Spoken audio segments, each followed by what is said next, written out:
کۆمەڵێک دروستکەین ناوێبنێن کوردش ناشنڵ کانگرس KNC. کەمن و کەسانی کە بتوانن ببنە بەشێکی بیرنەکراوە لە بیر و هۆشی هاوڵاتیانی وڵات و شارەکەیاندا و بتوانن هەمیشە لە لووتکەدا بمێنەوە و جێدەستی خۆیان لە بوارێکی گرنگی ژیاندا بنەخشێنن. عومەر هەڵمەت میدیاکارێکی سەرەتاکانی میدیای کوردی کە توانی لە ساڵەکانی 50 سەدەی ڕابردوودا بە کارامەی خۆی لە بەشی کوردی ڕادیۆی بەغدا جێدەستی خۆی دیاری بکات. هەر لە سەردەمەدا بتوانێت لە ڕێی زوومی کامێراکەیەوە بەشێک لە مێژووی شارەکانی کوردستان تۆمار بکات.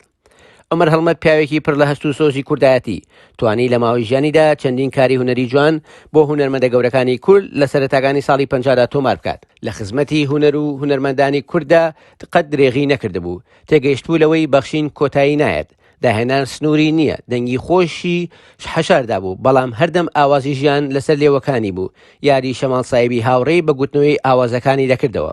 نوکتە و حەیرانی بەسەرهاتی ڕەسوولگەردی لە ساتە تەنگەکانی ژیانیدا بزەی دەخستە سەر لێوی، هەموو کات لەگەڵ مەقاماتی عەلی مەردان دەژیا و بە تەڕەبی حەسەن زیرەک ناخی دەهەژاند و ئارامی پێدەبەخشی. ڕەسەنایەتی تار تۆفیق دڵنیای دەکردەوە کە کوردایەتی شەرەفە. عومەر هەڵمەت بە وتنەوەی سرودی ئەی ڕەقیب وەک کەسێکی چالاکان هەمیشە لەسەر جەم خۆپیشاندانەکان و کۆبوونەوەکانی کوردانی ئەمریکا بەشدار بوو.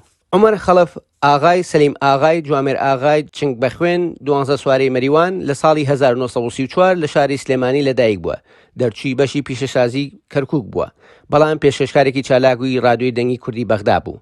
لە ساڵی 51 تا ساڵی 59 وەک بێشەرێکی بەتواناکاری کردووە. دواتر لە ساڵی 59 دەگەڕێتەوە سلێمانی و دەبێتە مامۆستا لە قوتابخانەی پیشەسازی سلێمانی.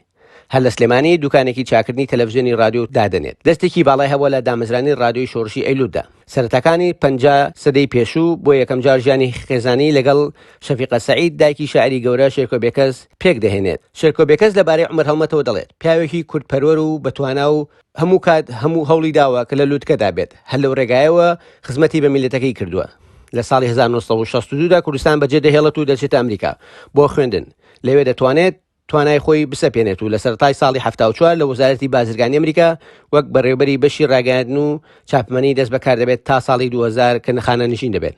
لە ساڵی 1970 جارێکتر ژانی هاوسەرگیری لەگەڵ خاتوو پەیمان شێخ نووری دەست پێ دەکات و بەداخەوە دوای ململانەیەکی زۆر لەگەڵ نەخۆشی ڕۆژی 14 12 عومەر هەڵمەت بۆ دوجار کۆچی دوایی کرد. تا ئالان تەلەڤیزیۆنی گەلی کوردستان، واشنگتن.